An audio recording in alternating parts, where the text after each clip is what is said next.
Hi guys, how are you? कैसे हैं आप? एक बार फिर से आपका स्वागत है आपके अपने यूट्यूब चैनल हक आपका।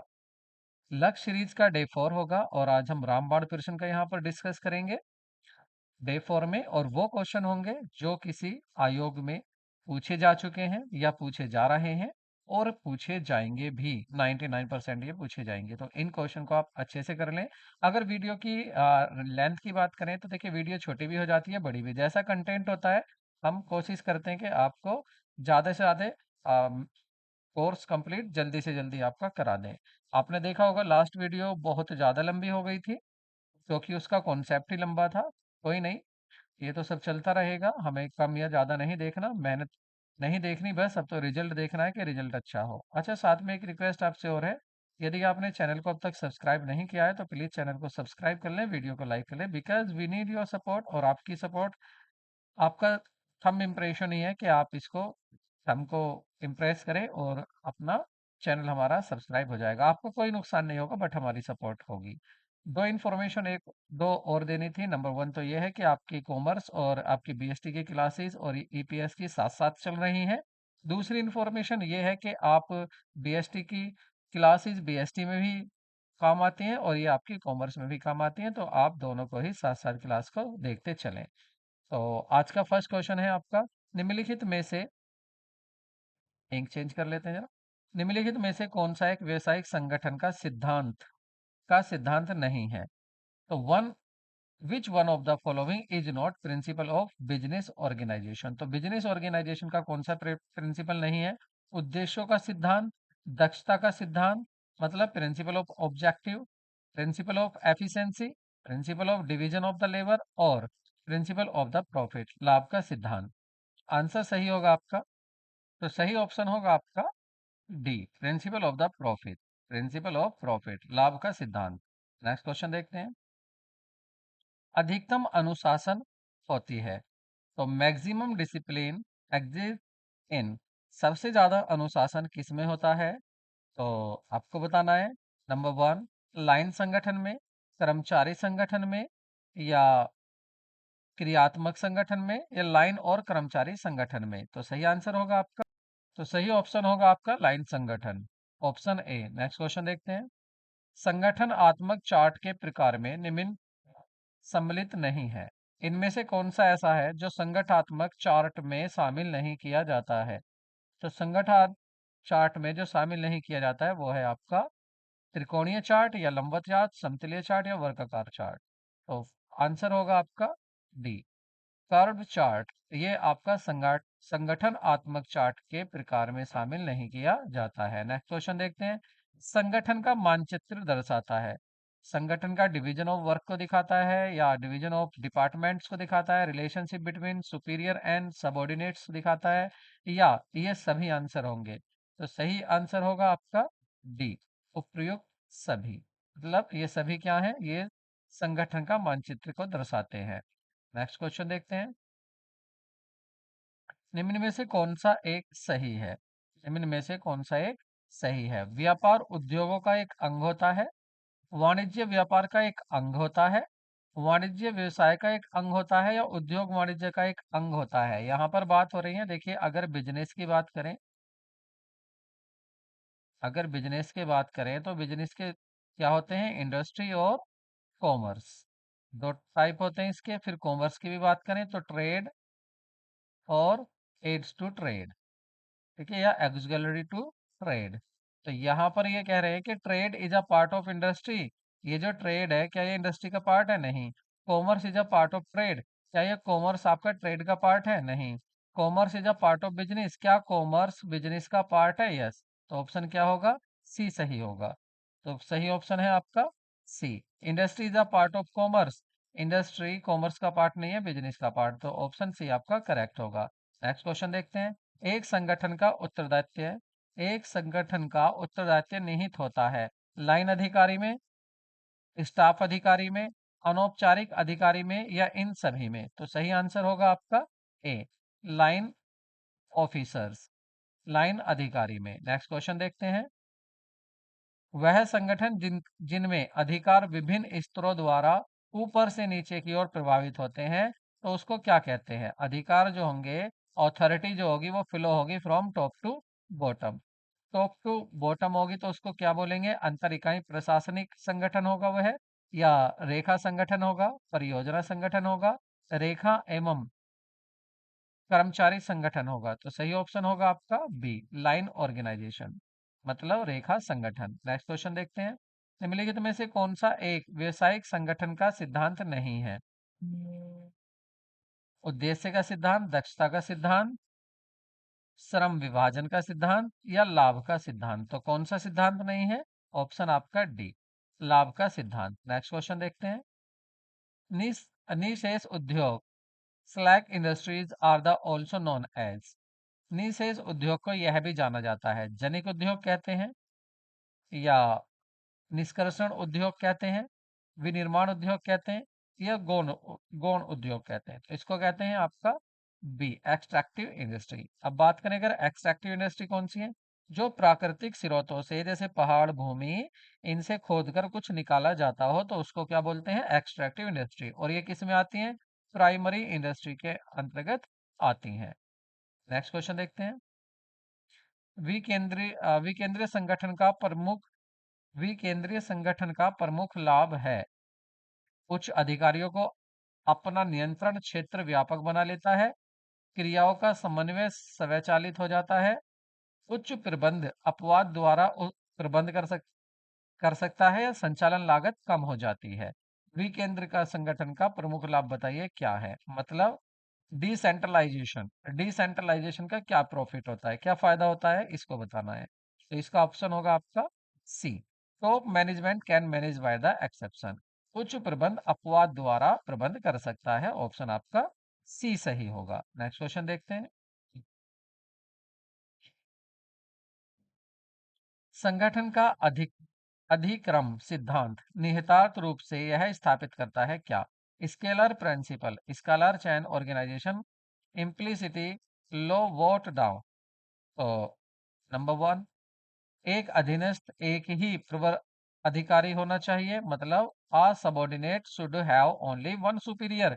एक सबॉर्डिनेट के ऊपर एक ही अधिकारी होना चाहिए, या line authority must be clearly defined, या रेखीय अधिकार स्पष्ट होना चाहिए कि किसको किसकी कमांड माननी है, या प्रबंध के या manager should directly supervise only एलिमिटेड number of subordinate. प्रबंध को प्रत्यक्ष रूप से केवल सीमित संख्या में अधीनस्थों का पर्यवेक्षण करना चाहिए।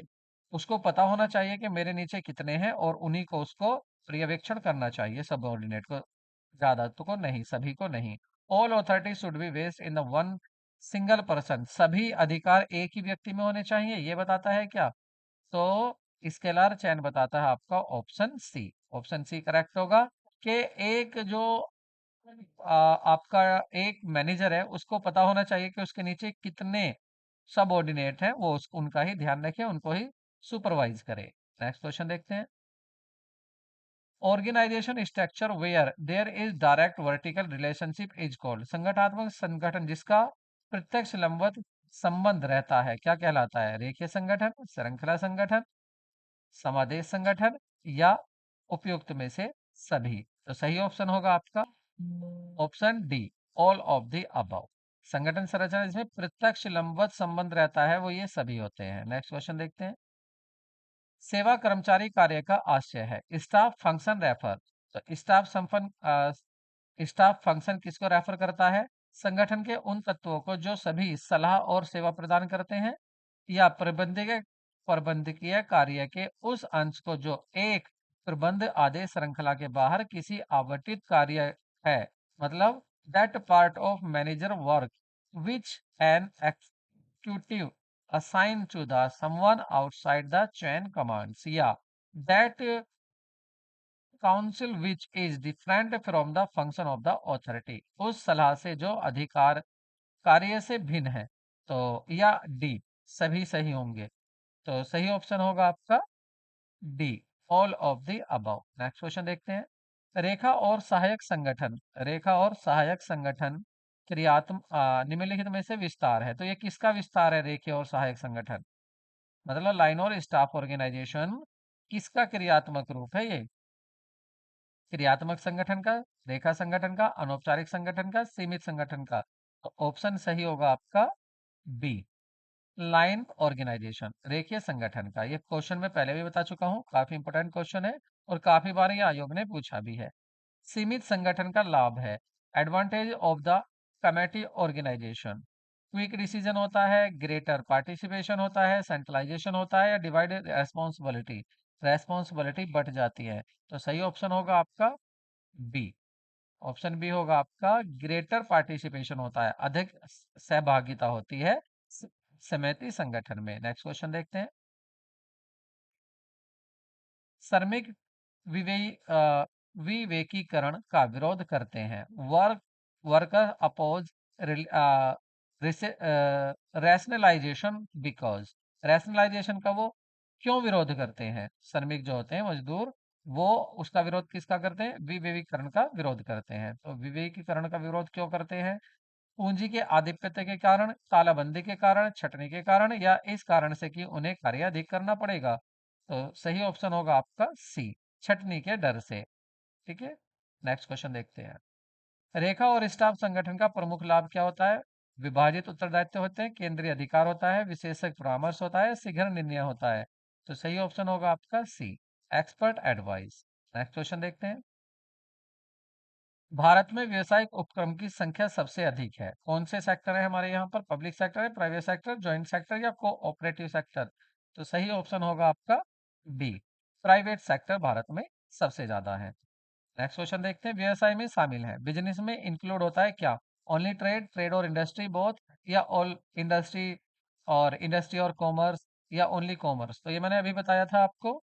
इसके मैंने आपको बताया था कि बिजनेस होता है, बिजनेस के दो पार्ट होते हैं, आपका इंडस्ट्री और इधर होता है आपका कॉमर्स। कॉमर्स के भी दो पार्ट हो जाते हैं, आपके ट्रेड हो जाते हैं और एज टू ट्रेड हो जाते हैं। इंडस्ट्री के आपके टाइप हो जाते हैं, primary industry, primary industry, secondary और टर्सरी इंडस्ट्री।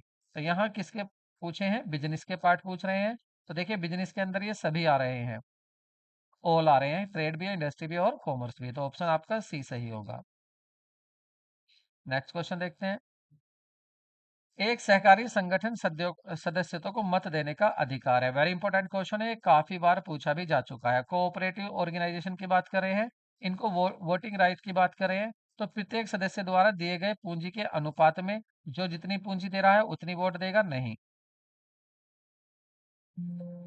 या समान सदस्य द्वारा पूंजी की राशि के अंशदान को ध्यान के दिए बिना, मतलब सभी को equal, irrespective of amount of capital. ये नहीं देखना कि किसने कितना पैसा दिया है, बस ये देखना है कि हाँ सबको समान अधिकार देने हैं।